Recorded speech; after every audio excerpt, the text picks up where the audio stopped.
So let me just do a quick intro. So hi everyone, welcome back to another Oxbridge-AIx Masterclass.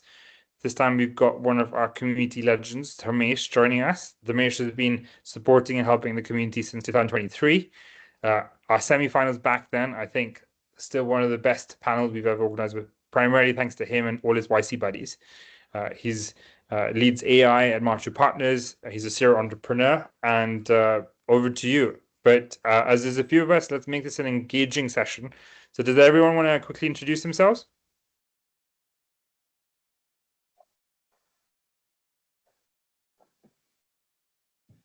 There. Hi, I'm Tamsin. I did the AI for Business grad diploma at Oxford last year. I have to jump out for another meeting, but I'm here for a short while, then I'll return. Thanks. Cool. Thanks, Tamsin. Yeah. So cool. I think we might have to get you, Dharmesh, to get started. Yeah. Okay. Awesome. I'll do a little talk. Like this is based on an essay I've been writing, which I'll share this week to the group. But yeah, this talk's based on a lot of stuff I've been doing over my career, and I think the core thing that's always perplexed me is like why smart people do dumb things, and this is I don't think it's a solution, but it's maybe a framework just to think about the truth and how to just think about ideas in general. So it's kind of like a meta framework maybe. So like I'm not unique to doing dumb things. Like I've been part of teams where we've lost billions of dollars, and around other people who've done very, very, in hindsight, really dumb things, which could not potentially be explained by naivety. And a lot of these are some of the smartest people I've known and brilliant. So this is me just trying to think around why do these things happen? And it's not. And then I'm sure all of you guys have been in situations where you're with very, very smart people in very privileged, and people do things which actually, in hindsight, even in the time you're doing, this don't make sense. So like my background is like I started as a computer scientist a long time ago in graduate 06. I ended up like a lot of people at that time in finance. I was on the quant teams at Fidelity and BlackRock, and I kind of got into the only thing I've been doing most of my career is investing in equities, so stock market, and using technology to invest. Like that's really been the core of what I've done, and pretty much every type of equity investing there is, I've done at some point. So I've done indexing, quant, and then I ended up on an entrepreneurial journey, with my co-founders, we did Y Combinator in 2012, ended up in California, did two companies. One was building, in those days you'd call it big data software for algo trading funds, and then we pivoted to a 401k provider, which my co-founder still runs out in California, and that's the consumer realizer. Since 2019, I came back to the UK and I joined on the founding team of Marcho Partners. So Marcho is like a hedge fund, but we invest like a venture capitalist in public markets only, and we don't invest in the US and China. So we're a tech firm for tech companies. And since the last 2 years, I've been really, really focusing on AI. And I guess in the last 6 months, I've been at Marcho leading all research now and trying to use AI to invest in AI. So I've been very, very deep in trying to think about where the near future is, but also how to make sense of it and how to build like a framework to think around some of these questions, because some of it's so complicated and so unknown, it becomes almost impossible. And then like one thing is that this is not really new. Like people have been talking and thinking about what the truth is, like in a very general sense, for a very long time. Like I think there's kind of three broad historical contexts. It's like the kind of the ancient Greek philosophy angle, where you think about what is truth and what can you know, and there's a whole very rich history along there, and like the issue might be now you end up with lots of great brain food, but a lot of it's not actionable. Like you sit there thinking about what is truth, and then there's like the kind of scientific version of this, where truth is only things that can be falsified. And again, great history, it's worked quite well, but a lot of the world, it's hard to put experiments around, and especially when you have extremely complicated systems and when you need to act like it's trying to get like 5 sigma experiment that works doesn't, it's not always possible. And then what I'm kind of closest to, it's kind of like a computational version of this, where you kind of use like logic, mathematics, and try to create a model of the world. But again, like that's limited as well, because something like Gödel and Turing, some problems are just not solvable, they're undecidable. And then even when you have problems which technically might be solvable in principle, they're intractable, and when you try to actually model it out accurately, you just end up with nonsense, or it's not possible. So you got this kind of uncomfortable core of like uncertainty is almost intrinsic, but we still need to act and we still need to think about the world. And then like the other, it's more like a social angle. There's like I think there's like an unaccountability gap. So at least there's intelligence is actually quite common, and the accountability can be quite scarce. And the reasons for this are just incentives. Like you might have I've got like a set of traps, which I think, but you have what I call like the conviction trap. This is where people don't really want to take a direction on something. It's you see kind of like venture can be quite common in this, where you won't say exactly something. There might be A or B. Like is Bitcoin a good thing? It's like a lot of people might, like 10 years ago, people would say, I don't know if Bitcoin is a thing, but I think crypto is important.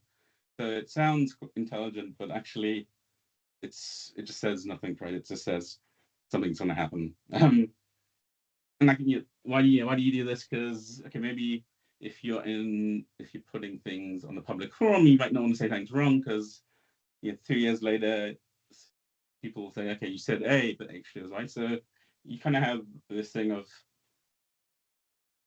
multiple angles. You kind of say, maybe it's A, maybe it's B, and it's C, and there's no conviction. Then the other one's like the precision trap, which is more,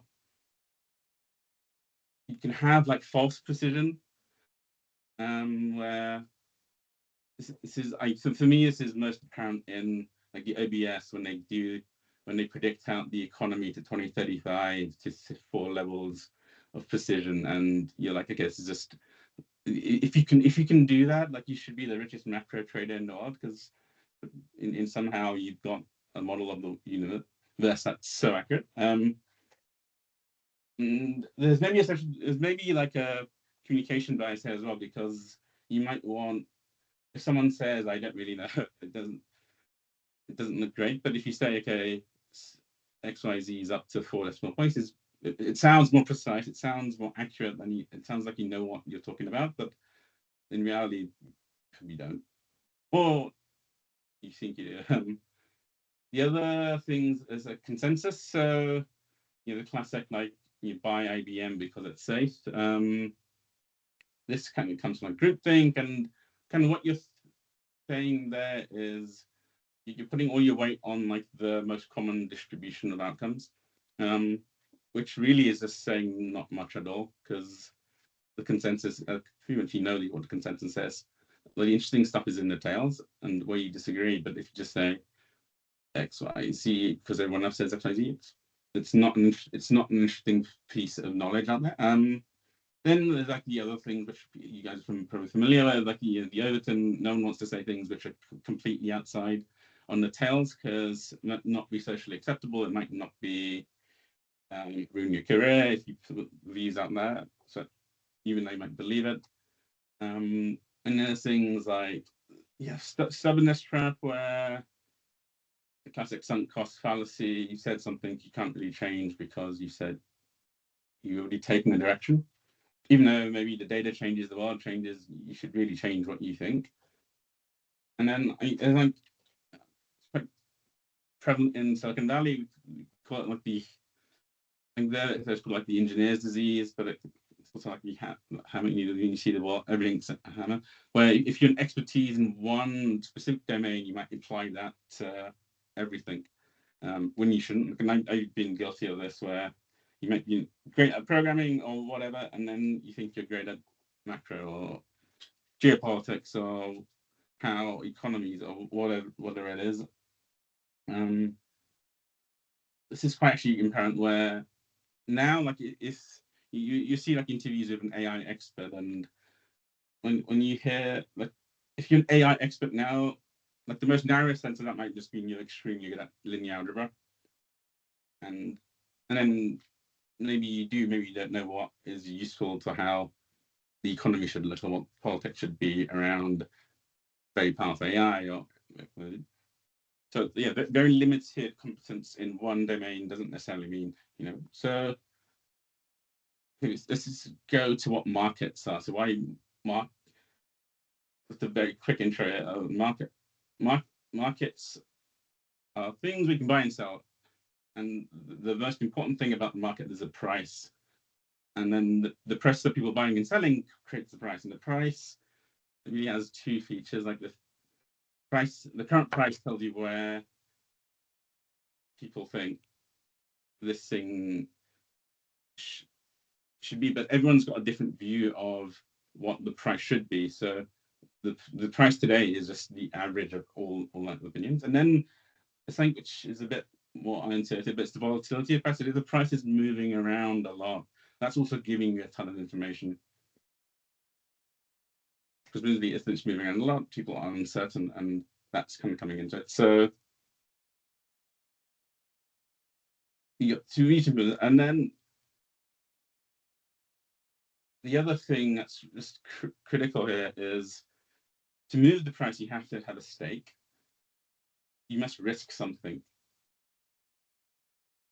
And I'll get into it, but that pretty much changes everything around how to think about things, because you have to put something to change.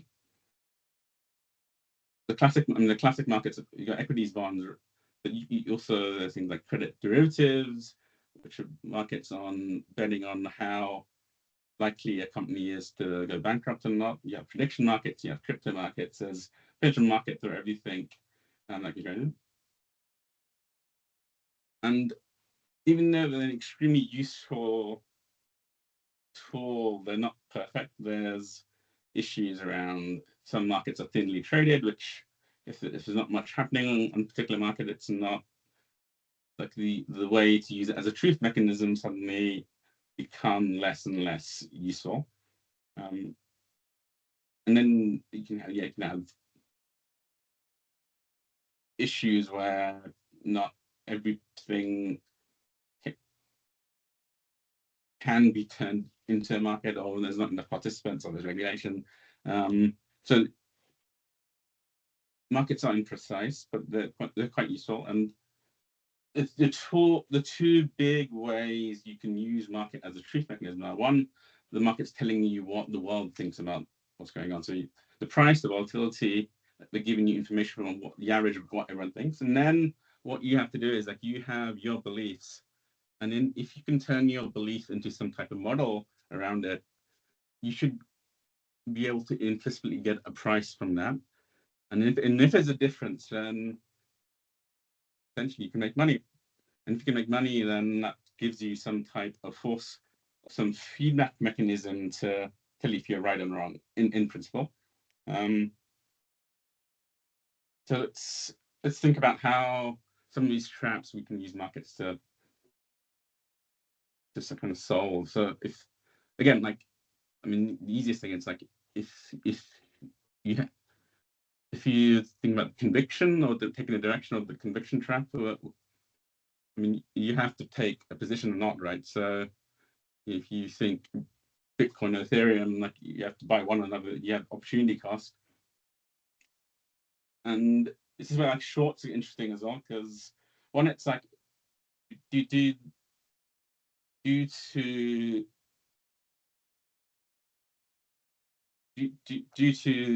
you not having infinite amount of money, anything you don't buy is actually an implicit short. So you've got like this portfolio management skill where, say you've got 100 units of whatever, if you're allocating across, like anything you don't buy, it's an implicit short. So that actually gives information as well.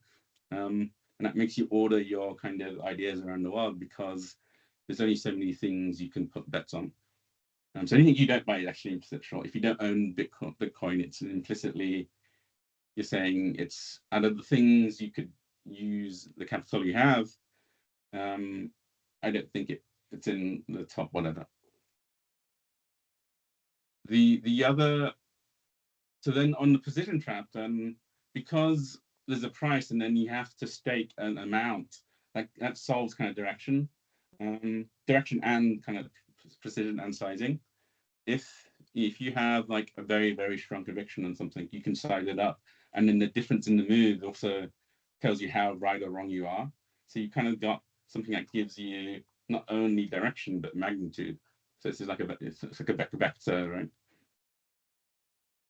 Then that kind of solves the consensus part as well, because you can be outside of it, we can be non-consensus, and but if you're right, like, you make even more money. So it gives you massive incentive to find truth, especially if people think it's outside your open window, if it's completely off. But conversely, it gets like, if your views are very consensus, like, there's not much money to be made, because the price would probably reflect that. So you might have something where you think,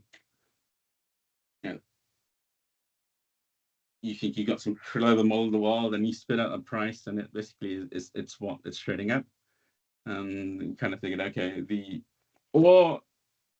volatility might give you, encodes the uncertainty, right? So you may sit there thinking, okay, I've got all these things, but this could be this, and this, but actually your model splits out values which are quite wide, which means actually you don't know as much as you think you do, because your predictions of the world are not these narrow ones, or we don't get tighter. So then, yeah, you just have, and the other thing, like, if you're, say, you're thinking about like the engineer's disease, and you're trying to apply your knowledge to one to the other, like, markets are also interlinked. So you might be trading in one thing, but also that has implications. If you're doing tech stocks, there's macro implications as well, and the macro comes from interest rates, and interest rates affect how companies which have revenues in the future get discounted. So it's a huge thing, but you may be an expert on what you're thinking chips will do in 3 years' time, but have no view on interest rates. But because of how everything's connected, it kind of forces you, but also it punishes you because you're wrong, because you know this narrow thing, but you don't know how it interconnects. So like, what one, out of all of this, like, probably the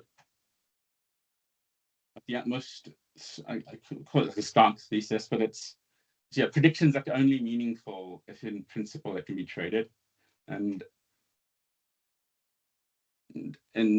the idea is, like, if it can't be trading, it's either you don't have, like, the resolution is unclear, it's not really a prediction, it's more like a vibe, like the timeline's uncertain, or it's something where it's really just undecidable, and the only way you can do it is, like, you have to run the universe along, and that's how you figure it out. And then again, this is not like completely 100% true, there's all the reasons why markets are imperfect and not everything can be encoded as right. But I struggle just thinking out what else do we have. Like I struggle to find something that's least worst. It's so for me, this is like the markets are probably the least worst way of figuring out the truth. And there's a mechanism that forces you to think because it punishes you when you're wrong. And it allows you to precisely take your world beliefs, encode them into a model, figure out some prices, and then see what the world's telling you. And then if there's a difference, you get the force you go. Whereas a lot of things, yeah, I can write an essay, you can do a talk, you can say something about the world, but usually there's no recourse if you're wrong, and that gets rid of that really that force feedback mechanism. And for me, why this is really, really important is one, it's just the world is probably more uncertain than ever, but also markets are as richer and deeper and more available.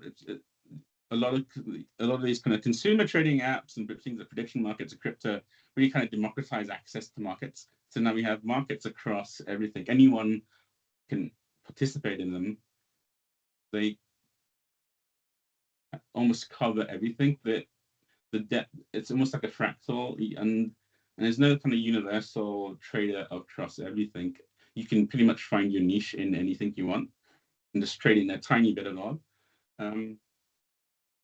The world's more uncertain. AI makes things even more uncertain because it's this uniquely horizontal technology where I think it's probably the most consequential thing humans will ever create. It touches everything. No one really knows what the future is like, and it's happening faster than ever. And we need a way to have receipts to when we're right or wrong predict. Okay, I think I've covered most of what I wanted to say. I think it may have gone a bit faster than I really wanted, but let's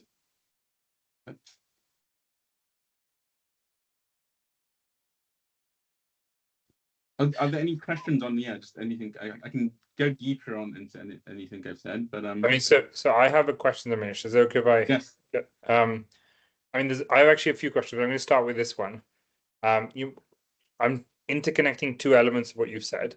One, you mentioned conformity and how conformity actually leads to errors.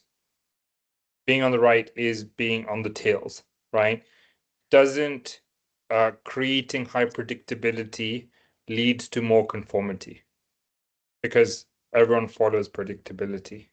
Yes. So one thing about consensus is like 99% of the time the right thing.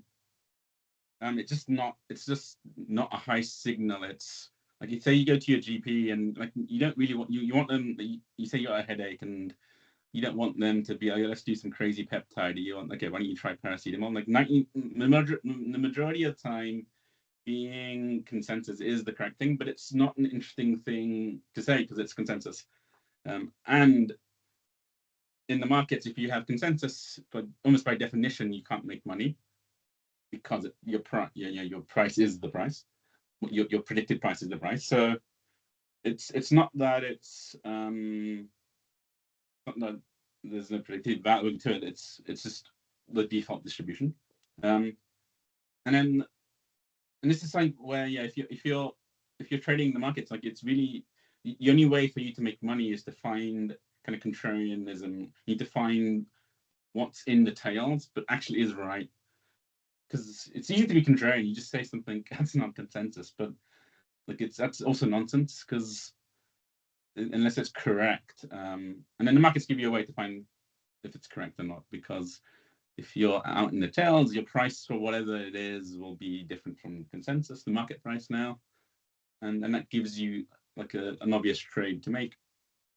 and then either you're wrong or right, and depending on how wrong you right that's the magnitude of the P&L you make, right? So you got these very, very accurate feedback mechanisms that, and also if you're wrong, like it's you have to you get pain, you get physical pain because you're losing money, so that gives you another feedback, and then you got all these kind of knobs, right? Because depending on your conviction, you can size up how big your trade is, and each trade you have competes with all the other ideas you have. There's not an infinite number of things you can do, so that forces you to think, okay, how in the order of all my ideas I can with this thing. So I don't know, does that answer, or does that make it more clear where this works and where it doesn't work? Well, I see this as a conversation, so it's definitely interesting.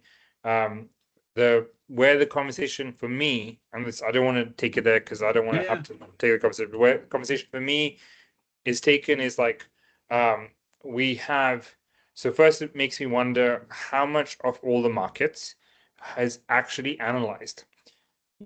Like maybe that people are not investing the compute to just do that all the time, right? The second thing that it makes me think about is how so the uncertainty element you mentioned, I see the increase in uncertainty, but I see it as a consequence of the democratization. The more players you have in the market, because people are random, it increases more uncertainty, right? And but I also see that kind of randomness reducing over time because I see conformity. People are consensus driven. Yes, you have people in the tails, but I also think that as different technologies become better at analyzing the market, right, then I imagine you'd have to artificially try and be different in order, like, and I'm thinking long term without being able to think about how long term am I thinking. Does that make sense? I think you might be asking like how efficient the markets are. So this is more like there's a deeper history in economics around the efficient market hypothesis, and like briefly, if markets are perfectly efficient, they encode all the available information out there. And you can make a really good like a computational argument that it's impossible for markets to be perfectly efficient because it implies the halting problem. So I mean, this is what I believe and what I think most people believe. It's markets are very efficient, but not perfectly so. And actually having lots and lots of participants who are random or consensus driven is actually a good thing, because it creates like inefficiency, and that's what you're trying to do, right? Like if markets if there's lots of people who are consensus, and if they're right, it's fine. If they're wrong, and you see it, right, you see a huge trade to be made. But also the fact of you trying to stake money to make that trade, it changes the price, which brings your worldview into the consensus as well. And so this is the whole point of the markets tell you what the world thinks, and then if you see something wrong, by you trading, it moves the price, and by it moving the price, it helps everyone else as well, because it then gives everyone feedback on what I think. And then there's probably another question on certain, so how certain, because the volatility of the price, it's a belief on how what the average of how certainty of a certain thing will be in the future, right? And then you may or may not have a higher or lower uncertainty, and you might actually believe maybe consensus, but you might think the volatility is smaller than you believe. And then there's ways to trade that.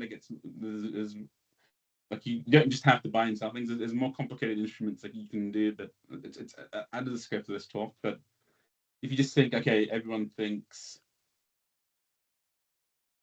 I mean, maybe an example might be, so you have like an AI lab company in the public markets. Like maybe it's worth $1 trillion now, but you could like, I would possibly say either these companies are worth like 5 billion or 10 trillion. Like it's like a steady state doesn't make sense, because the steady state kind of implies these things don't keep continuing going. And then from that, I might be okay. And then how do I figure out how to express my view of that into some instruments which could then be traded? Whereas there might be other traders, like say you're at a quant desk at Citadel and you're just market making options. Like you don't actually have a view on what AI will be in 5 years' time. You actually don't even care. Like what you care is there's a bunch of options and you need to trade them, and then your pricing model might be more based on like a normal distribution of how options always trade. So you might be just looking at this middle part of it's $1 trillion now. It might be a bit above and whatever because of our pricing model things, and I might have a different view. And so the difference there makes, for me, maybe there's an opportunity to do a trade. And I think not all of us have to agree. So this is the beauty of it. Like not everyone has to agree because we're all having different views and we're looking at different time frames and different parts of the market. So there's many ways. Like there's many ways you could be expressing your worldview into something that can be traded in some part of the market. And we both could be right as well. And then that quite elegantly kind of expresses like how there's not really like one truth to the world as well. Like there's maybe lots of little partial truths, and actually a lot of them might even conflict. Like your idea of what reality is might, and every great thinker I know almost always has multiple viewpoints in their head which actually can contradict. Like it's probably like a great trader, someone who thinks about things. Yeah, I mean, I find that fascinating because it's around that concept of like the market is actually, it's a much more unaffected form of communication, right? Because when you trade, you're actually trading position, and so yeah, so that is very interesting. I think of like, so you mainly looked at equities, but I think of things like gold, right? And gold is quite fascinating, especially right now. You don't want physical pain earlier. I remember being in Uber and the Uber driver was literally sweating because he just, gold was not doing very well last Thursday, or last week. And so we have a question from the crowd. I think Harry, do you want to go first? Yeah, of course. I mean, you bring up some really interesting points, but right now, all I'm really hearing is a lot of meta talk, which can be interesting and stimulating. But I think what would be really interesting to find out from someone with such experience as you do is where have you most often seen mistakes being made in trends on trades in hedge funds? So if you could provide maybe one or two examples. There's not much I mean, I'm not an NDA, so I can't. So part the reason part of this talk is quite meta is just there's a lot of things in public I can't say. But one thing, maybe to be more specific, let me think. I think the biggest learning I had is I actually don't know much. That's because once you start going down this framework and you try to like a lot of the things you think you know are actually just untradeable. And it kind of, to me, that implies actually I don't really know any. Like if I can't, in principle, trade something, so this is where like a lot of this came from. And then maybe more specific things. Let's see. So like if you remember like the post-COVID meltdown, what was unclear to a lot of technology investors was how consequential interest rates are. And then we had a huge period of interest rates being almost zero. Would you mind just elaborating a little bit, like the concept? Because I understand, but just in case. Yeah. Okay. So if you're like, say 3 or 4 years ago, there's a whole bunch of like SaaS companies in the public markets where the reason a lot of private equity and public markets like SaaS is because of this predictable revenue stream.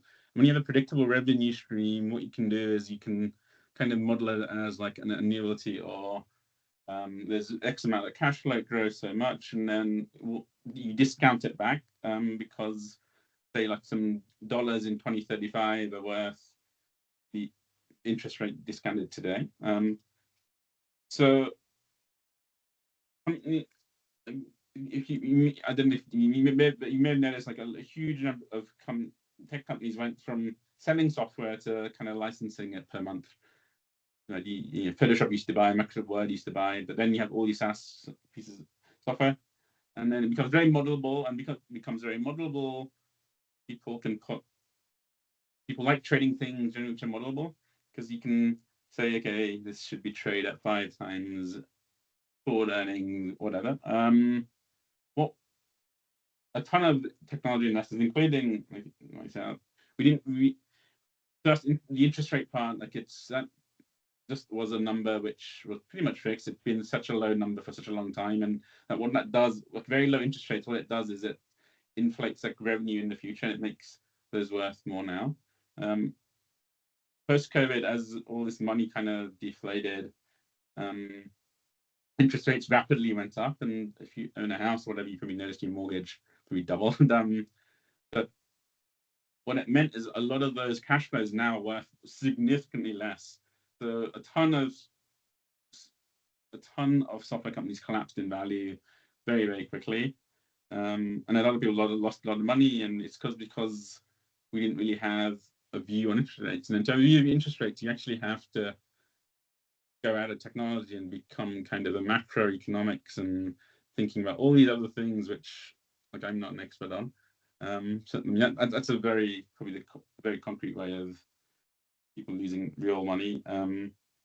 Maybe the thing that's happening right now is like, if you've been following, again, a lot of software companies have collapsed in the last 3 months, mainly due to uncertainty around AI, and the idea being, if you got a very powerful coding agent like Claude Code, maybe you can just create your Notion. Maybe you don't need Notion, and again, no one really knows where it's going to develop, but it's enough to spook and create a ton of volatility in companies which were historically seen as actually some of the better companies. I think historically it's been seen like, if you're asset light, you don't own anything, you don't have your Uber, and you don't own any cars, or if you're Airbnb, you don't own any properties. That's historically seen as like a good thing to have, and maybe that's not true anymore. I don't know, but you're seeing that as prices and volatility in the markets. And again, if you have a view on that, you can express that as some type of rate. What else is? I'm just curious, Dharmesh, what is your view? Yeah. You're allowed to share your view. Yes, again, it comes to it's very difficult to know, right? So I can tell you some of these meta things of, I think, X, Y, and Z, but until I have, like, the most honest thing is like I don't know. I can articulate various scenarios which I think, and then I can tell you these are the interesting things I've heard, and these things that I've been a ton of time researching, and then I can maybe put a distribution on there. Maybe this is likely, this is not likely, or whatever. But until I can come up with like a trade, and this is kind of my big like method. It's until you can come up with something that is tradable, it's very difficult to say something that just hedges out everything else. And then the trades I really do like, and I probably can talk about, is I think the chip build out and the data center build out is absolutely unprecedented. And then from what I can see, like, there's just not enough compute at all for at least 3 to 5 years. So anyone in that entire supply chain of building chips looks, actually, even with the crazy returns so far, it looks highly undervalued to me. Like I find this probably the biggest, my biggest thought I have, which is not really priced, and also not, it's just how much more compute is necessary to just build out even the low-hanging fruit. I personally think, like, 2 years ago, I thought we were at 1% of potential requirement. I still think we're like close to like maximum 3-4% right now. I'm actually trying my best to get data centers built in like Africa, Southeast Asia, wherever I can find, because it's just so huge. It's we're actually going for anyone. We're going to go see the biggest data center in Europe in March, April.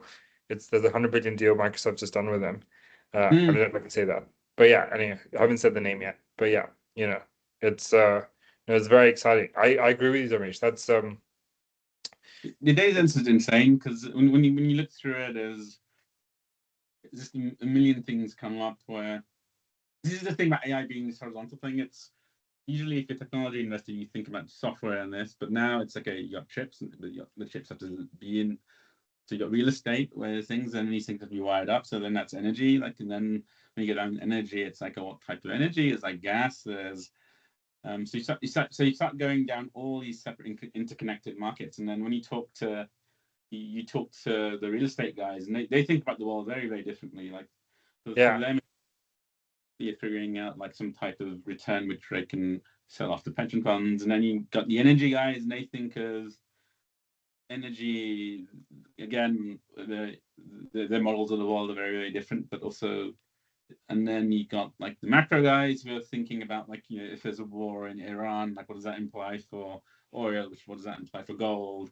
So suddenly you start going down and connecting into all these different, and they're connected because the prices all connect, and they're all interlinked. But I sit in this tiny microcosm of just figuring out what. I mean, but like I feel. Because there are a few, not many, there are a few publicly traded data center companies. And I feel they are so incredibly undervalued. I don't know if you agree with that. They may or may not, yeah. So. Sorry? So they may or may not be, right? So this is if you think they're undervalued, like there's an obvious thing you can do. Yeah, no, I mean, so what I'm seeing, so this is where I kind of want to bridge and bring, I don't know if the others are happy with me doing this, but I kind of want to bridge. You talk about markets, and then you also start off talking about investing, and there's this idea of a vibe, right? And so basically for most of our world, because we're in the startup world, most of our world is not on the markets, right? Or not in one way. I mean, there's different permutations of how markets have come into the space. There's crypto, there's there's tokenization, but then there's people are trading. People are trading on the side. VCs do this, right? So I guess how much of what you are seeing can be applied to VC investing? VC, so surprisingly a lot, actually. So this is one thing I've always stayed in public versus private. Like I venture at least for a decade or so. It's been like the everyone. If you look, a lot of people want to go into venture and do things in venture. I think you'd be surprised how much can be traded in the public markets, because again, like this AI is interesting in where a lot of the most interesting things in AI actually in public markets, but also you got all these new innovations around prediction markets, meme coin, like all these things that markets in themselves, right? So you've got a lot of things. You might be surprised, like if you ever looked at one of these prediction markets, there's prediction markets on a whole bunch of things, such as who's going to have the best AI model by this year, who's going to win this benchmark, and a lot of those are kind of private market-y type early stage things you can potentially be doing. I think the crypto, there's a lot of noise as well, but there's potentially interesting things there. There's ways people want to make private markets tradable.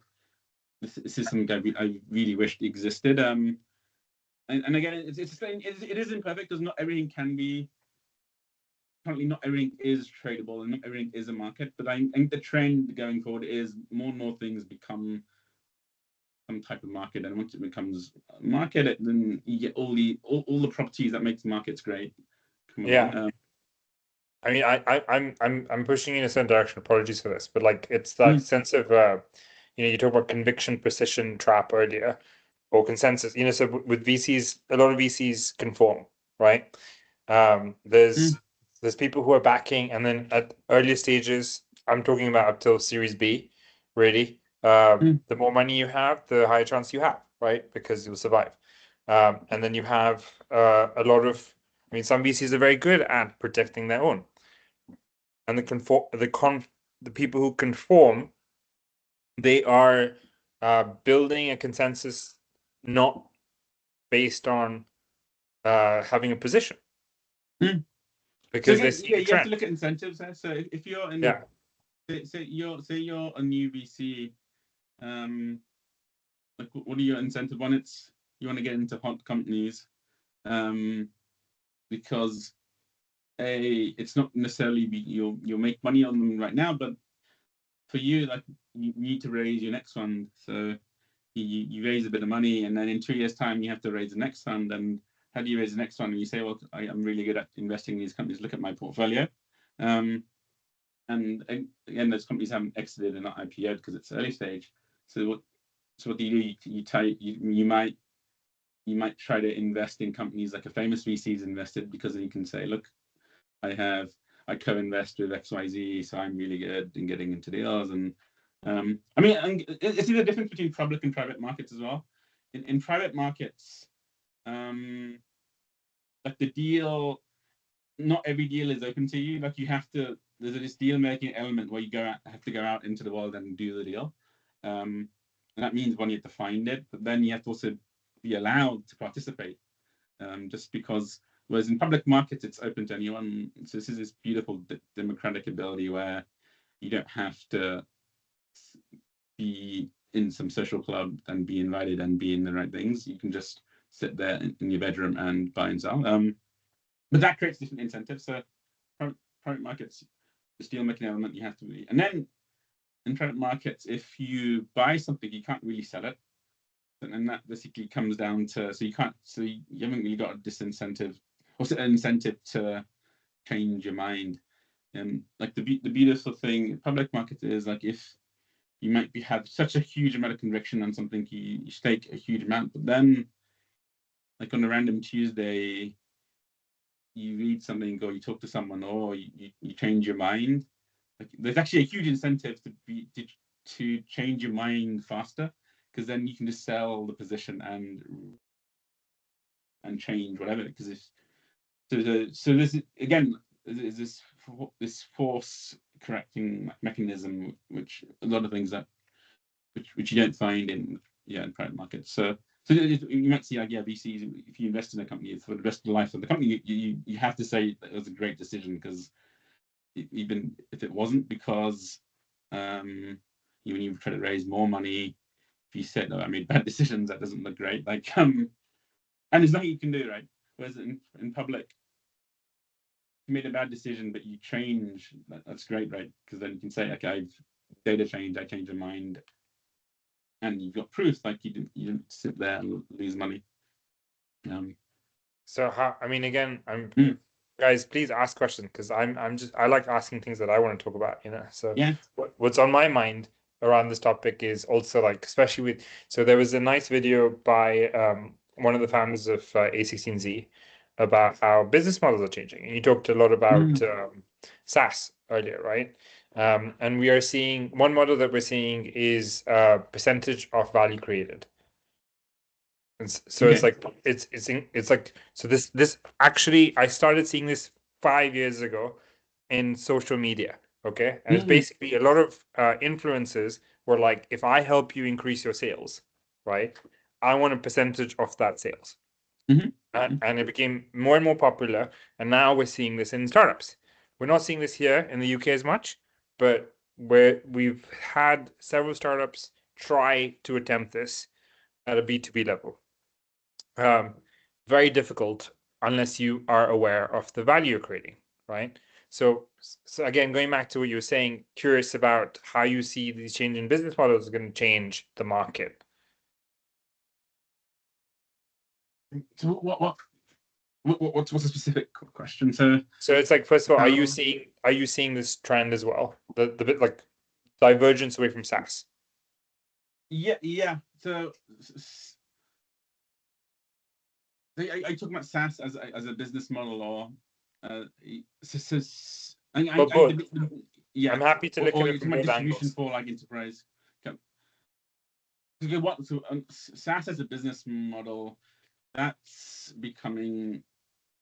I mean, that's probably the biggest debate at the moment. It's like, what does the world look like when instead of people, you might have agents acting on your behalf. Like you go away from like something like per seat pricing doesn't make sense when there's no seats. You got agents, and then you got this other world where software looks very, very different.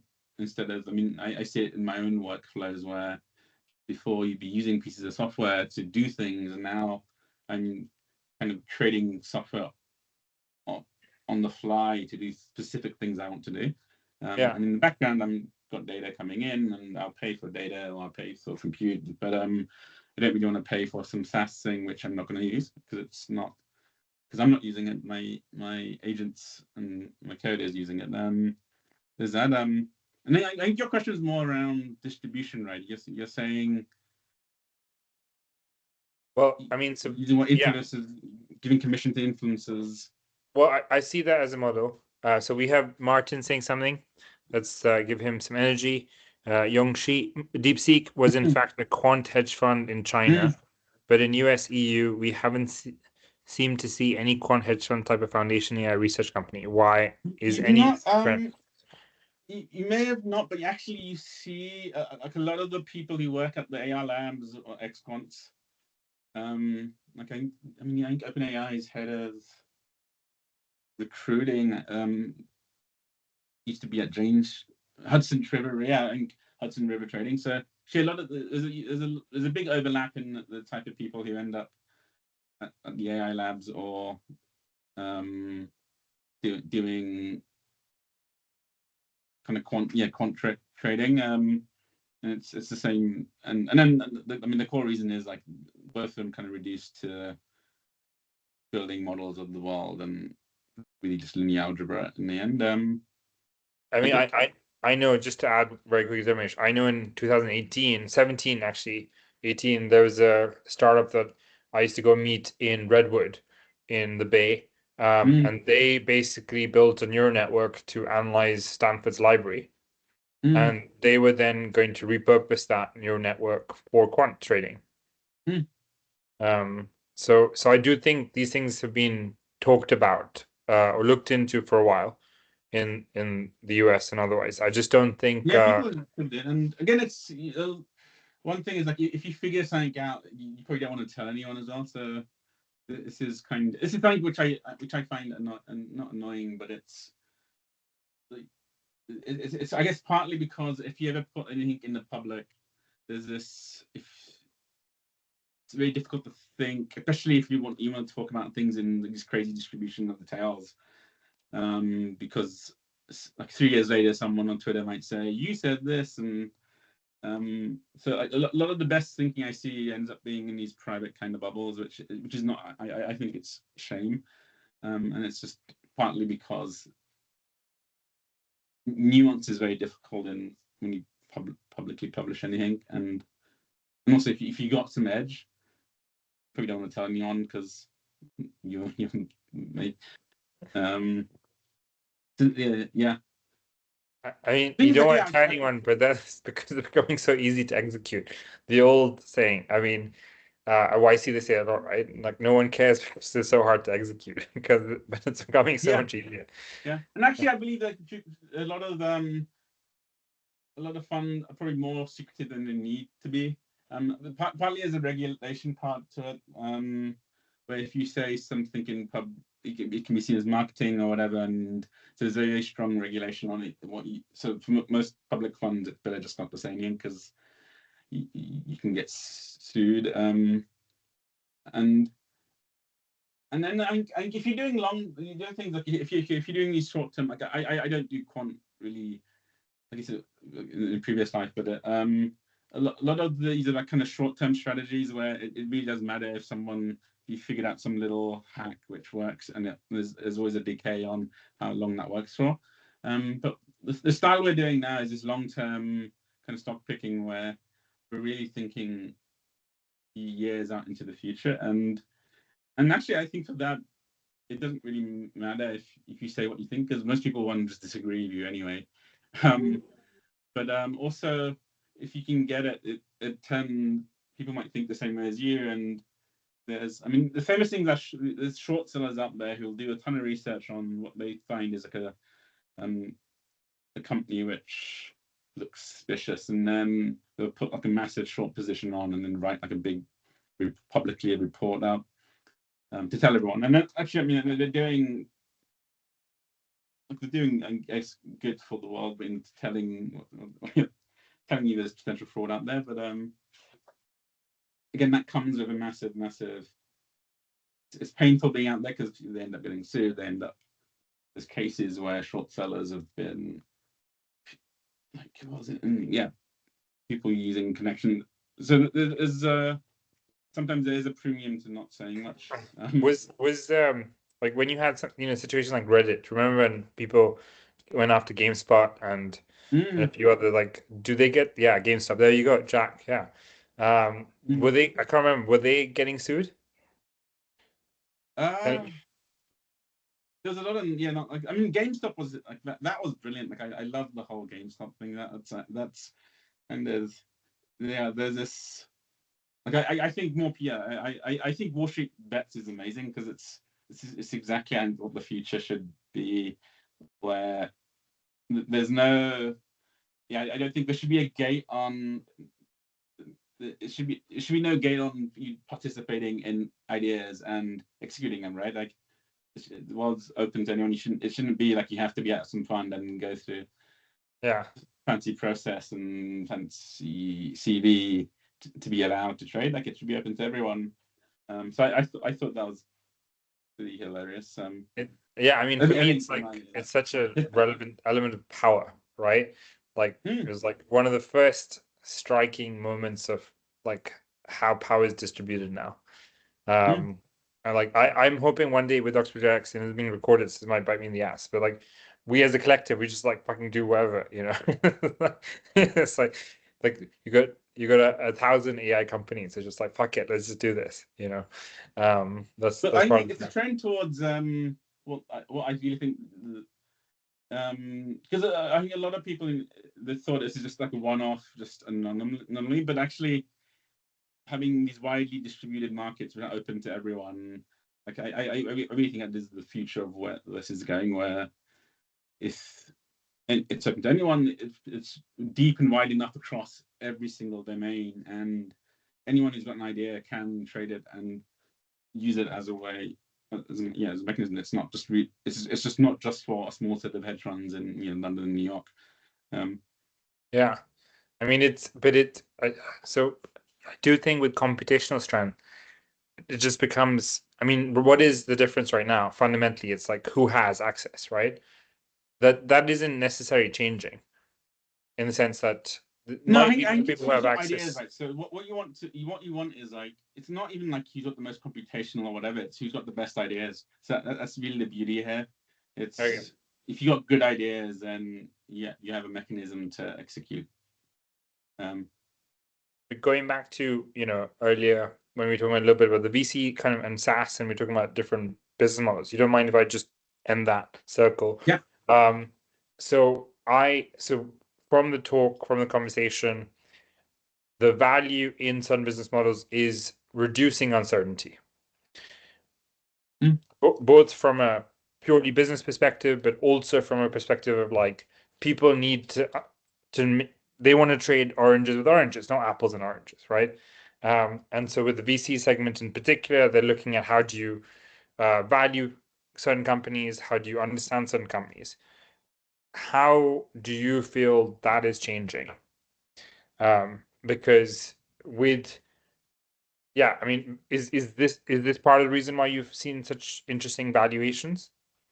It's just people just don't understand. I always thought it's because people are just betting on long-term protection. You can buy. This is what VC, you mean VCs in early stage? Yeah, early stage. I mean, I think a lot of people just don't know what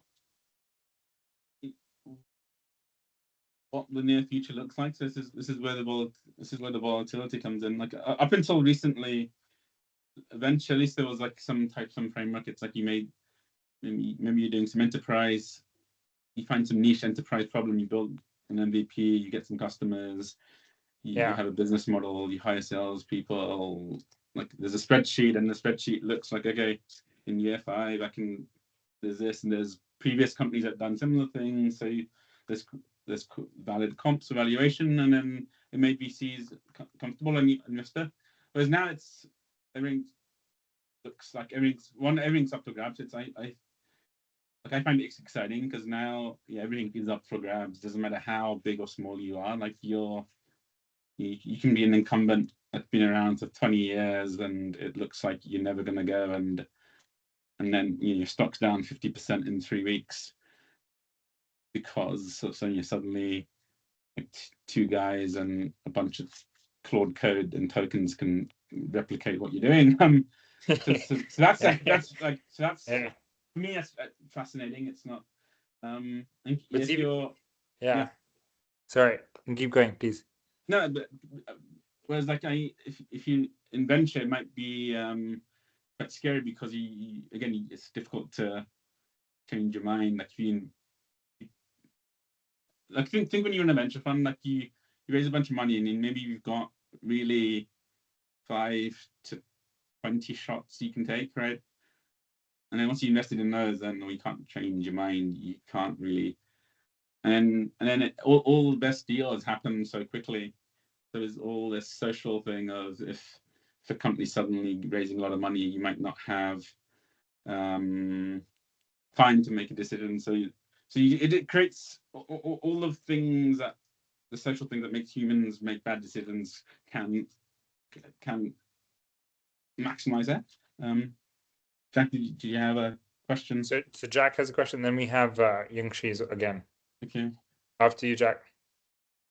Yeah, thanks. I'm just curious how you would take this market level analysis and people putting up stakes and wanting to shift things around and put it down at a micro level, because like for us, we're building distributed quantum computing hardware. So this is like a very early stage market. Like what's the public analog for that? It's not really clear.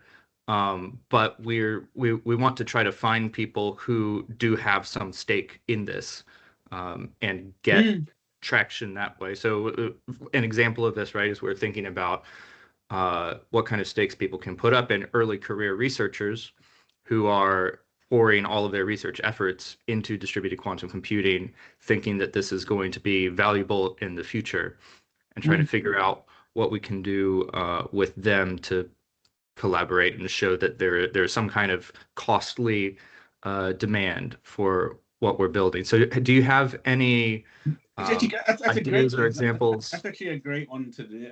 So like quantum compute's a good one because you can say, okay, the probability that quantum computer will exist in a certain time frame, like what would that do? Like one, it can probably break Bitcoin in theory. So then you start seeing a link, right? It's like, okay, the probability of a quantum computer in a certain time frame might mean encryption things might not work, or maybe if there's a public company doing post-quantum encryption,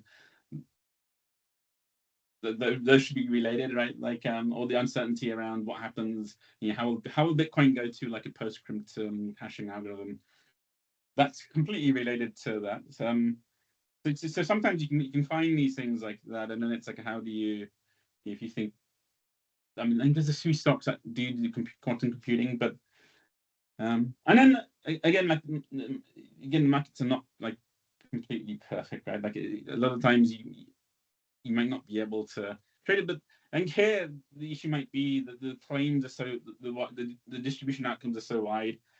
There's not like a very precise price you get to.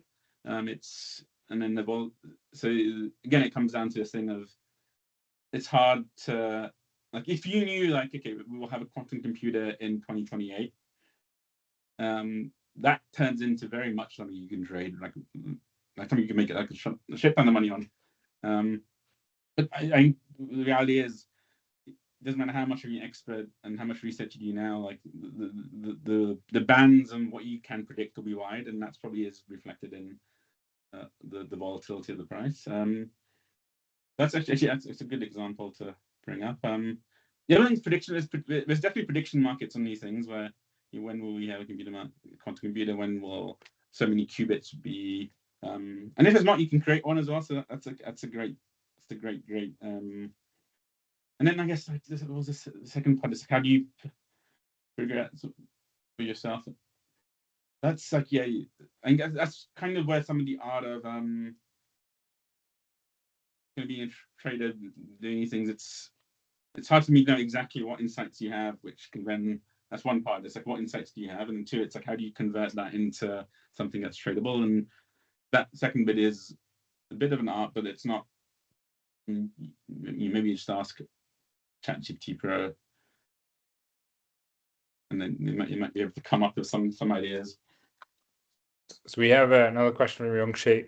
Martin, do you think the AI application layer could be dominated by the AI foundational research company, or industry niche companies can still hold on to their private data, even for medical industry with tons of privacy and regulation? Claude doesn't hesitate to enter it at all. What do you think? Yes, this is a question I think about, like, top of mind. It's see what you. The bigger question is like, where does value flow in this new world? Like, who collects? Where's the margin in? And then you go from all the way from like creating power to someone doing something with a chatbot at the other end. And there's, I guess, two things. I guess there's two models. One, it's like, if you're on foundational AI company, you have such a powerful model you can charge a premium for. And everyone's is like, these models are get commoditized and no one really cares. You just want to run it on hardware and that gets commoditized and no one really cares. You just anyone do. So, and then it's like, what goes into solving? Could people, like, why do people pay for things?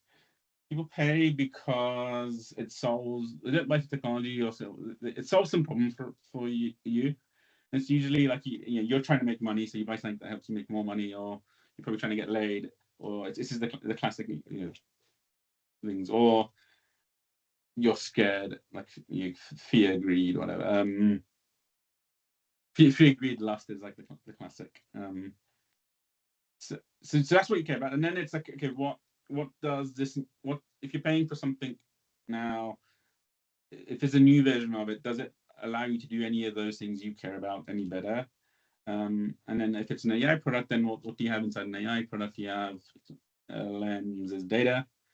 And sometimes that data is useful. Sometimes it's actually, this is like a surprising thing. A lot of the times you think having lots of data is but there's not, sometimes there's no signal in the data, or the signal is actually very low. And then you have things like regulatory and just external.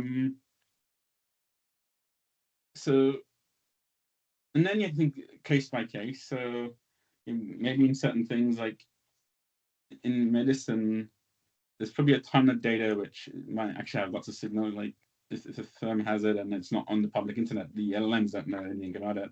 That probably has some value. But it's uncertain exactly what value is. It's uncertain how to price that.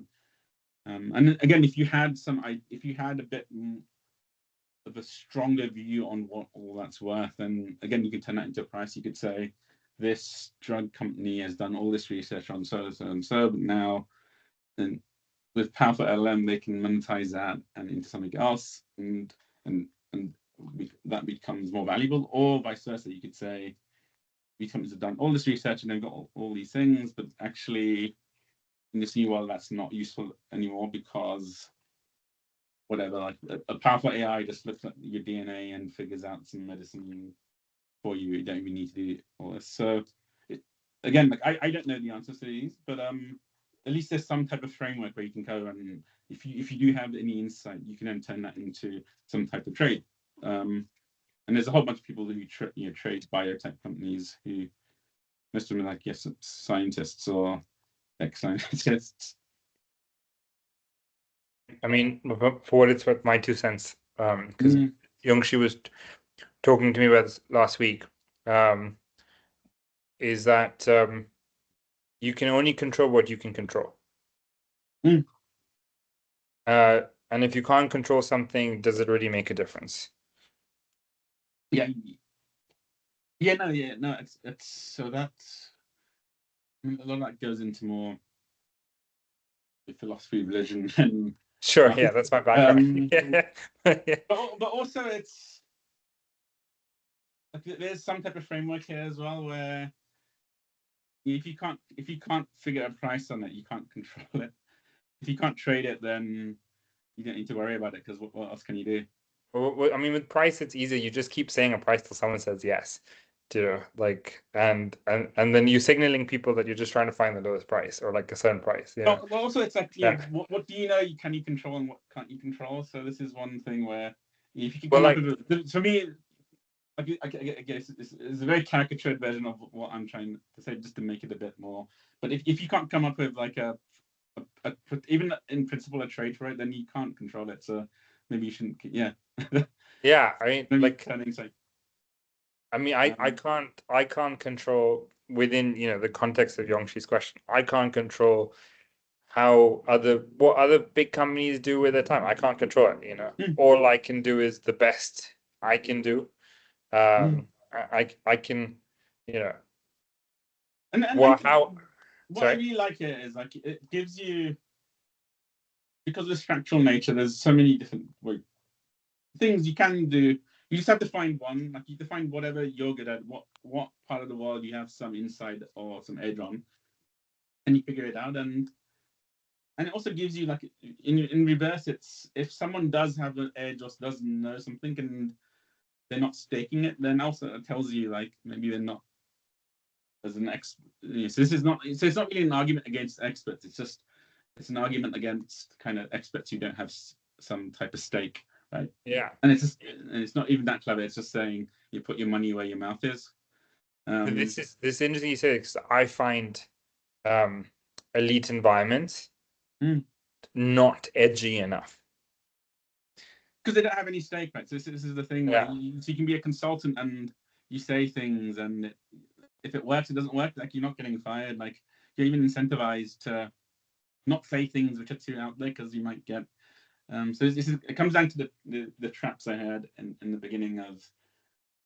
So you have, and you see this in government policy. Like you see this, you see it's actually a very British like disease, I think, as well, where you have some of the smartest people in the world, in the country, end up going into professions or things where there's no mechanism for truth. It's more there's some other incentive which takes over. Yeah, it's falsified anthood. Everyone lives like an ant as part of ant farm, but they feel like they're not part of the hive. Exactly. And also being an entrepreneur is a great one as well, because it's being an entrepreneur. It's like probably the most extreme version of this, where like you're literally staking everything on whatever you're doing. Like you're not hedging it out. Like you're, and it's almost the same way. Like you're putting like a trade on, right? Like you're trading your time and your expertise, and all the opportunity cost of everything you can do. You've chosen this one thing, and that tells you a lot. That tells me like a lot about your convictions, right? Because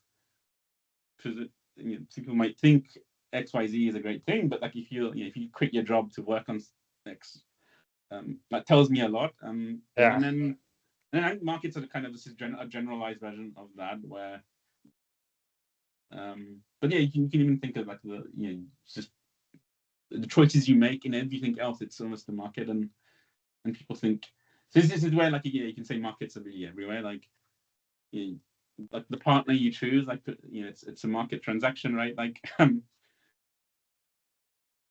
mean, I feel so I'm going to say something quickly, then Yongshi has another follow-up. The reason I feel different, and this could be just a complete illusion in my head, is I feel like I'm one of the few people who's betting on people at the age of AI. That's what, for me, the community is about. It's about people. And I think that makes it that's very defensible. And end of the day, people still make the decisions, even with agents, right? Agents might make certain decisions later, but right now, like they say, the business 101, right? Even A16Z, so like it's all about relationships. I don't know if you have thoughts on that, but if we can jump into. What's this question? What do you? When do you think investor could be willing to put or accept a price to something where there is still not a transaction buy sell on that thing yet? will they accept an AI as output on the price?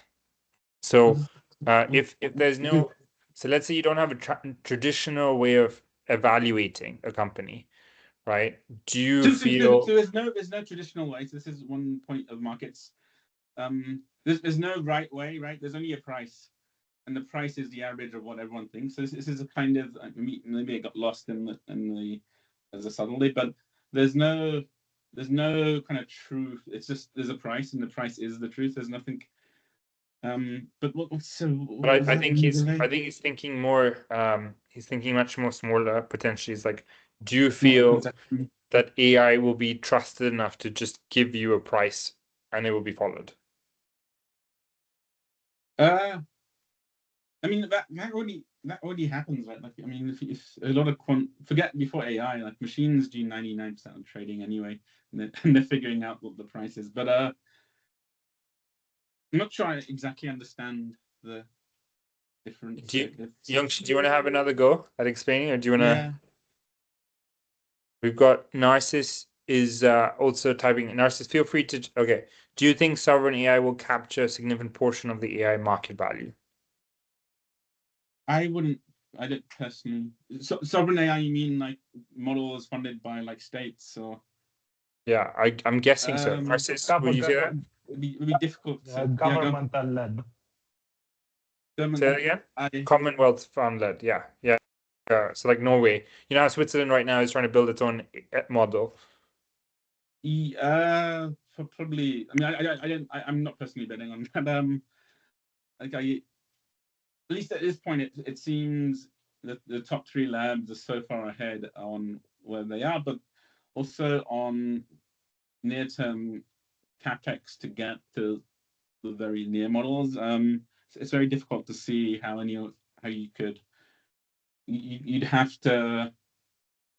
So what would you see? Like you'd see capital commitments in the trillions of dollars, backed by contracts for GPUs and power and data centers and cables and that. And I mean, to get a data center for like one, it takes 3 to 5 years to build one of these gigawatt data centers, and so you have to see, and you have to see the deals like last year to get them for this year. I mean, I agree. I personally is not just because of the advancedness. It's more like it's the coming. You have to be already spending. You're not even. You have to be already spending, but you also know in a place where like the people who are trying to do this, why they're trying to do this, and what they're trying to get out of it. It's trying to catch up. It's not trying to innovate, right? So it's a very different mindset in how you create. So it probably comes from fear as well, where some people probably thought like if you got access to extremely powerful AI, that's probably a national security area. So there's a lot of different angles there. I mean, I wouldn't be surprised with Switzerland. This is mainly happening just to protect their data. But AI creates so many content or product. So I'm just going to read it for everyone else. Now AI creates so many content or products or services that there's hardly any market exchange for those AI generated things, but we need pricing on these. So should investors trust AI for this? What do you mean there's no market for the AI generated things?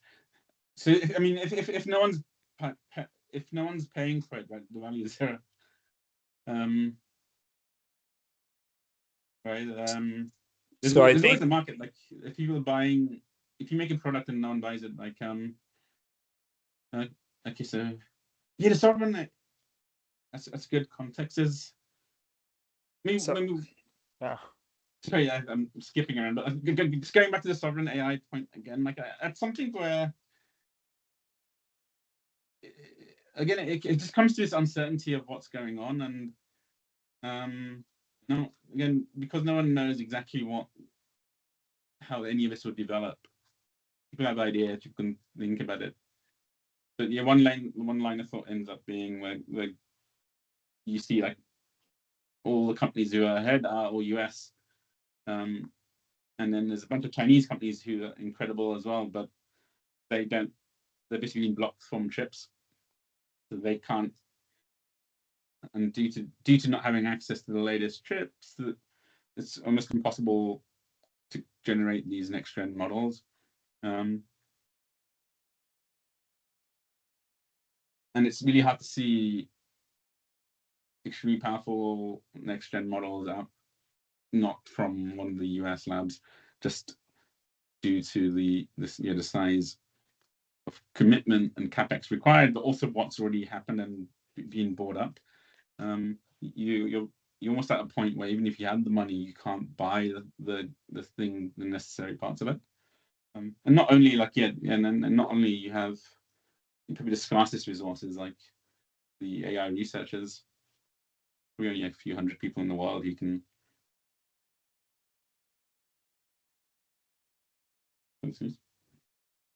So the social market.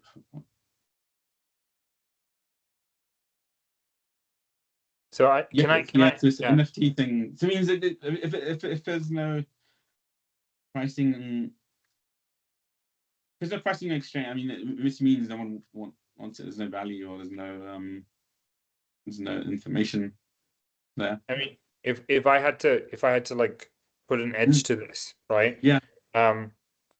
You can vibe code anything you want. Premise one, right? Premise two, and Youngshi, let me know if I'm in the right direction. But will people? So I personally think, even though I can vibe code whatever I want, I will still buy someone else's software. Not as a SaaS, but to acquire, right? Not just because the quality isn't necessarily there, but time. So I can envision a marketplace where people are buying vibe coded products. Yeah, it'll be super cheap compared to what you would cost up earlier, but I can still see that, Yeah, that's on topic. So there's probably three. So one, it's like people say even though you can buy codes, like you still pay for someone else's whatever software, because if anyone's made software, like 90%, the first 90% takes 90% of the time, and then the next 10% takes 90% of the time as well, because there's all these to get the final polish is a lot of stuff. And then again, like part of the product is not just the code, it's everything around it, is like the support, the regulation, when things go wrong. But then on the other hand, when we look at vibe coding now, we should not look at where it is now. I think this is my biggest thing I see wrong with when people criticize vibe coding. It's not because like a year ago you couldn't even do anything. 6 months ago you got shitty versions of it. Now you have, actually it does an incredible job at, if something's well contained and well specified, you pretty much. But then okay, imagine what this looks like in 3 years time, right? If we have either things stall and they don't get better, or you get to a point where you're not even vibe coding, like the software is just being generated on the fly by whatever ChatGPT or Claude or Gemini version N+5 is, right? And then okay, what does it? Maybe it's not even. Maybe buying someone else's part of it, it's not even useful because it's actually less accurate or worse than the thing that's just been created on the fly for you. So I think about all this time, like say you buy like some SaaS software to do your accounts or to do your VAT return. What goes into all of that? It's kind of like you have receipts, you have like how your business works, and like majority of enterprise software, each product has like thousands of features, but you probably only use like a tiny fraction of them. And then thousands of features exist because every time they sell to a new customer, they had to add a new feature. Like when you look at Excel, it's got a million things which you don't use because there's just 20, 30 years of X company need to do this contract, so they wanted this thing, and I don't think we're that far off where you could just say, okay, make me an accounting. You don't even say that. You can just say, okay, I need to do my accounts, and behind the scenes, it creates an accounting system on the fly, but just works for you, connected to all your data. And I don't think we're that far off of that. But also then will you trust this thing to do your accounts, or would you trust, and then do you have an accountant, or do you have an AI accountant, or do you have an accountant that uses an AI tool to do your accounts? Like, because of, so these are all things like I think about, and if I can get some insight into it, I can then figure out like there's a way to trade that. And then if I don't know it, then there's no trade. And so it's a way for me to just calibrate like what I have, because I can lay out the things, I can then put probabilities on there, and then as things change, and then I can change my idea of what could happen. As I was probably more skeptical on that even a few months ago, but given how fast, how shockingly fast a lot of these things are improving, my view is changing on actually. It becomes very difficult to sell just pure software. I mean, I agree, but I tend to. So I think latency. So what Jack is doing is very important. Jack is one of two of our quantum startups in the community, and what both of them are doing is, I think, is very important because that solves the latency issue. And I just think the latency issue is getting worse with AI. Like Opus 4.6, love it in many ways. It's slow as hell, yeah. It's like I have to wait 20 minutes for it to do. Well, they released like a fast version, right? Which is the 2.5 times faster, 6 times more expensive.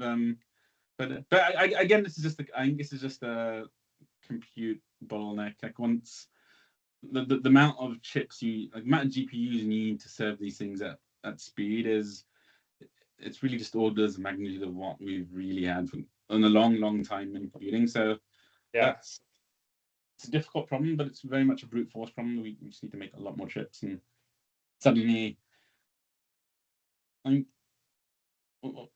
favorite part of being like a tech investor, of being in tech, is like the fundamental Moore's law, like almost always delivers, and you pretty much always get more compute. And anything that doesn't kind of work now, you just have to wait. So also, humans are like, we're generally very difficult. We find it very difficult to look at kind of exponentially moving markets or technology and try to think where it will be or what these possible futures could be on kind of exponential underlying kind of factors. That's probably one of the big ways you might have a difference in what you think the world will be versus what the consensus is. Yeah, I mean, it's divergent, right? The more exponential something is, it's extortionately divergent. People don't like change. People don't like to think. The whole, you spend your whole life just trying to understand what's going on, right? And then something keeps changing. I'm going to ask one last question, and we're going to call it a night. Thank you so much, Dharmesh, for today. Again, from Martin, is AI accuracy or safety or alignment the real value now for AI models, rather than to achieve high level of intelligence? Just a bit of background. I'm going to do this for Yongshi. Yongshi did his PhD at Oxford in computer science, and he has found he's really good at live streaming and helping people live stream. So he's had hundreds of thousands of people follow his blogs, and he's got so that's just a bit of background on him. Yes. I mean, yes, no, unknown. So yeah, it's is more intelligence useful? Yes. Is like I'm not. It's not obvious that like just having the accuracy and safety and alignment can't be solved with more intelligence, but also it's not obvious like actually more intelligence makes them more unaligned. Like it's like an unsolved problem. But for me, the issues I see is one, it's just I think the models are very, very intelligent enough for a shocking proportion of like knowledge work now. Like they can do in principle, and the reasons they don't do it is one, it's just they're too slow, or the token budget becomes too expensive. Like it's just to run sufficient compute now, you have to spend thousands and thousands of dollars a day in compute. That's coming on a very, very rapid cost reduction. And then the others like data, like a huge part of the world, very difficult to get that data into LLMs in a natural way because it's encoded or whatever. It's sitting, it's not in like a nice plain text token efficient format. And then a lot of tools. It's very difficult for AI to plug into the world. Like the majority of the entire world's designed around humans, and you're seeing, there's a ton of startups now building software for agents, not for humans, as an agent first platform. So that's, but for me, a lot of these things are not really reset problems. They're quite low hanging fruit. That's just, you have to do the integrations, you have to get the costs down, you have to write enough steering for a particular domain, maybe some fine tuning, and suddenly like a very large proportion of knowledge work can just be automated. And I'm seeing that in the things I do. Like if I can really massage these things, they can start doing things which I would have done myself, and it would take me weeks to do. I can get it done in like a day or less than a day. But I do have to spend a lot of time getting the data right, getting the prompting, the steering, checking everything, rerunning it again and again and again, and then finally using like my kind of taste knowledge to. But it's almost like working with juniors, interns, but who are like super powerful and never sleep and just go off, but often they're wrong. So you have to. It's almost, yeah, there's a famous blog by Simon Willis, and he talks a lot about AI, but it's this weird form of management. Yeah, it's the most, like, I think Indian people will really benefit from AI because you have to micromanage the shit out of it. And I think that's like in India, that's basically how everyone organizes large organizations. It's like series of micromanagement. I've been trying my whole life to diverge away from my family's ability to micromanage, only to use AI to feel like I've never been more micromanaging. But I think, Dharmesh, what you said earlier really kind of like summarizes the sentiment you're saying, which is that whoever has ideas, whoever comes up with ideas, that's really what it's about. Because for all the intelligence that we see, and we can see more, there's still a substantial lack of clarity. You still need, and some of the things that, like maybe Youngshu is worried about or others are thinking about, you still need someone to direct the AI, right? At least for now, and yeah. I think on the AI piece, it seems like it's a force multiplier. If you're kind of seeing actually, but the people I've seen get the most use out of this actually the most technical, the most deep in some kind of knowledge, and across a lot of also generalists. Like there's a lot of very technical people who maybe haven't coded in a long time because they're now managing teams because whatever, but now suddenly they've got this force multiplier for ideas. So it doesn't, like, I don't think we're at the point yet where the AI is doing its own thing. Not to say that might not happen, but for now it's very much just having like a very large force multiplier for your own ideas, and then the markets become a force. You can have lots of ideas, but if your ideas, how do you know your ideas are good or bad? Like, and then the market's one way, you can use like that as a truth mechanism to. Yeah, I mean, I can almost like see with some, you talked about meme coin earlier. There's some NFTs where it's just traded based on like, the trends are just vibes, yes. Yeah. That's a real thing as well. So this is something where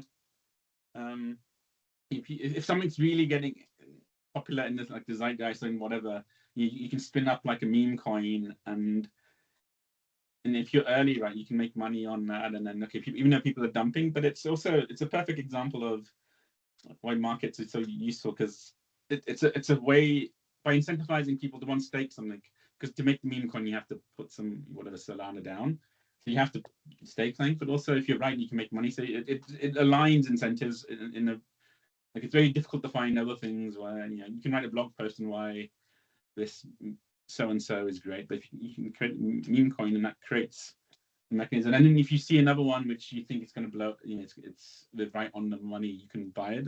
If you think it's not, you can short it. Like, so you just have all these mechanisms that really help you. But that's which is that's rare. exactly how companies might end up looking like, right? Yeah. You can have you can imagine a world where I'm partly this is part of the crypto dream, which hasn't materialized, where pretty much every single thing is tokenized and whatever. And so Cool. Well, thank you so much, Dharmesh. I hope you enjoyed. This is really nice to have you and have a fun chat. Thanks everyone for joining us. Please, thank Dharmesh together. Hopefully get to see more of him. It's sometimes a bit hard to get him up to Oxford and Cambridge, but we keep trying. Anyway, have a great one. Enjoy the rest of the week and speak soon. Awesome. Thanks, guys. I hope this was interesting. Yeah, it was fun. It was ciao.